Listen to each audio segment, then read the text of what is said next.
Estamos de volta com o Dr. Valdir Dias, no TV CIA, advogado, analista político.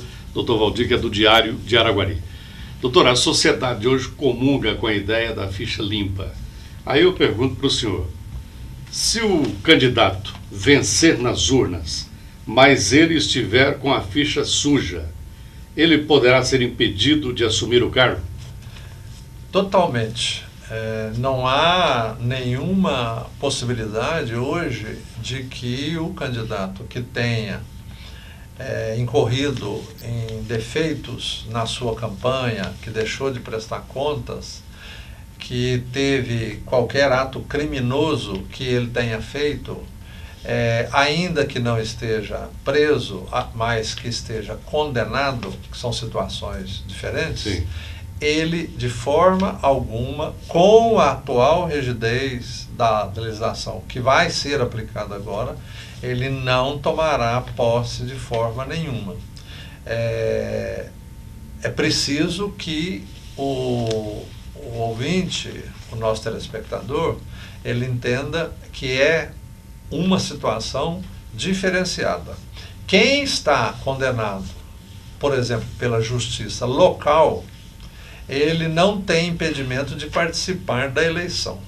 Ele terá o impedimento se aquele processo dele, ao chegar ao tribunal, for julgado por um colegiado. Quando se fala de colegiado, são, no mínimo, 3 desembargadores, 3 juízes eleitorais.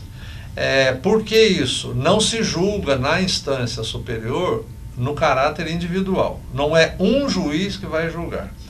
Então, houve muita divergência e chegou-se a um consenso. A ficha limpa é exigida para aquele candidato que já foi julgado isoladamente, quer dizer, em primeiro grau, que é quando ele é julgado só pelo juiz da comarca, no nosso caso aqui a comarca de Araguari, pela Justiça Eleitoral de Araguari, ele pode continuar concorrendo. Mas se ele vier a ser condenado na segunda instância, que já é do Tribunal Regional Eleitoral, ele vai ser julgado por 3 juízes.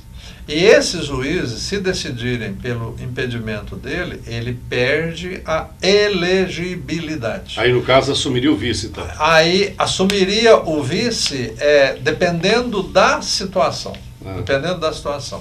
Se o processo dele tiver sido aberto antes e ele está apenas concorrendo, mas com o risco de ser cassado, não vai valer para o vice de forma nenhuma. Agora, se houver julgamento posterior à eleição e ele já tiver sido eleito, o vice terá direito de assumir, caso o titular tenha assumido e venha a perder o cargo em função do erro ou da falcatrua que ele tiver cometido no aspecto eleitoral. Então, doutora, aí existem muitas dúvidas, porque eis o questionamento. Vai prevalecer já essas normativas para as próximas eleições? Não há dúvida nenhuma, isso já está absolutamente decidido, tem sido divulgado aí na imprensa, e hoje quem tem a ficha suja não tem nem condições de receber o direito, ele não será considerado candidato, ele não vai receber número para concorrer.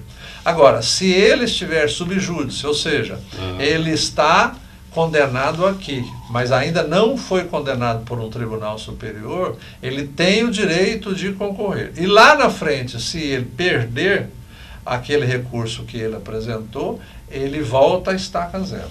Aí virá aquela situação, se contaminou ou não o vice-prefeito dele. E é uma circunstância que ainda não está muito clara dentro da Justiça Eleitoral no aspecto de julgamentos. Doutor Valdir, o eleitor sempre foi um fiscal eficiente, a gente sabe disso, né? Ele pode fazer denúncias também através da internet, Twitter, Facebook, essas coisas? Pode, não só pode, como deve fazer.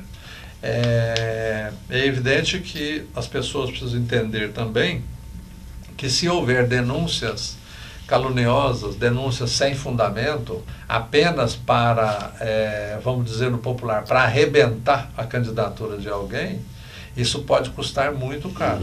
Isso é um ato criminoso, de condenação bastante pesada, com multas financeiras muito pesadas, e isso não é recomendável para nenhuma pessoa de bom senso, pessoa honesta e, acima de tudo, para os aventureiros que acham que eleição se ganha também com a malandragem. A gente está trabalhando ainda, é claro, no campo das hipóteses, não tem nada definido.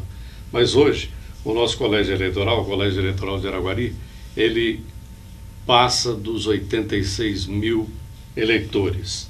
No caso de uma suposta candidatura aí de 4 postulantes ao Palácio, o candidato que obtiver aí na faixa de 19, 20 mil votos está eleito?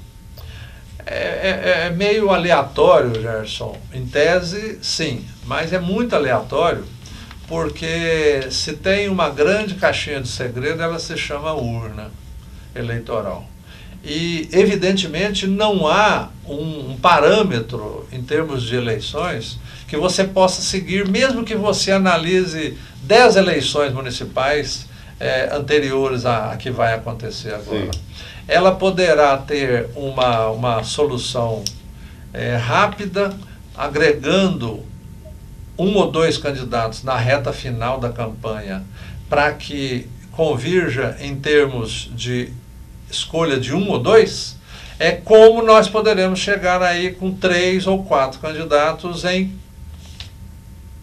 situações que eu diria assim, quase razoáveis em termos de possibilidade. Sim. Com isso, haveria, naturalmente, uma decisão de surpresa nas urnas. Agora, aqui em Araguari, tradicionalmente, ali por volta do 20º dia anterior à eleição, daí para frente até o 10º dia anterior à eleição, tradicionalmente, pelo menos do tempo que eu estou aqui em Araguari, nós só tivemos uma situação que não aconteceu, Sim. que foi a eleição do Dr. Milton Lima, na disputa com o médico Dr. Antônio Tomé, que foi sabidamente nesses últimos anos, e pelo menos no tempo que eu estou aqui em Araguari, foi a disputa mais renhida e a disputa que não permitiu a nenhum analista a vitória de A ou B. Porque quem se lembra, e talvez você se lembre disso, se acompanhou a apuração lá no ginásio, o candidato A passava o B passava o A, e foi assim o tempo todo. Foi muito bom falar com o senhor. Muito obrigado pelos esclarecimentos, doutor.